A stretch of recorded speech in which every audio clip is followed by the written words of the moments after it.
fantastic Confessions of a Refashionista Upcycling DIY. Today I'm going to show you how quick and easy it is to transform that frumpy frock you found at the back of your closet into two fabulous new dresses. So yeah, let's get making!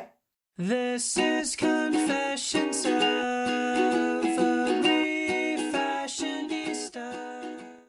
For this quick and easy 2-for-1 project, all you need is your long maxi dress, a dress with your desired length, your scissors, and your sewing gear. So your first step is to simply lay your long dress on a flat surface, then place your shorter dress on top of it with the neckline area and shoulder seams lined up. Then all you have to do is mark where the hem of the shorter dress lands on the longer dress, plus a couple of centimeters for seam allowance, and then chop on through. If your dress is made out of a non-fraying fabric, like mine is wacky 1970s polyester, then you actually don't need to hem it at all, and you could be done. But because I'm me, I went ahead and searched in my stash and found some groovy vintage lace trim that I'm going to be adding to the hemline.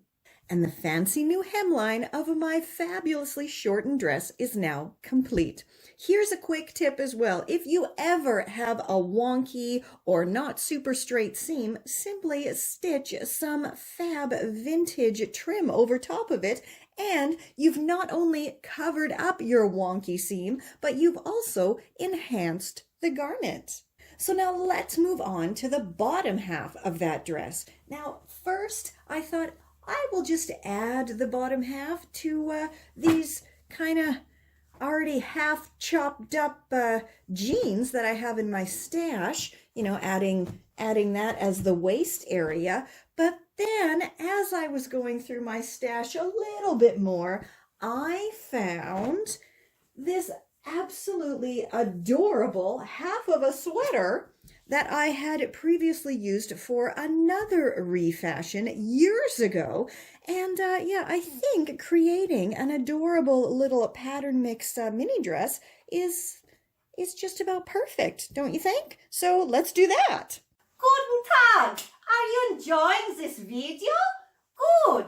Then maybe you want to subscribe to the Confessions of a Refashionista channel, follow Sherry on social media, and buy her very reasonable ebooks. They are packed with Refashionista tutorials and fantastic sustainable lifestyle tips and tricks. So, you finish the video and then you go do this, okay?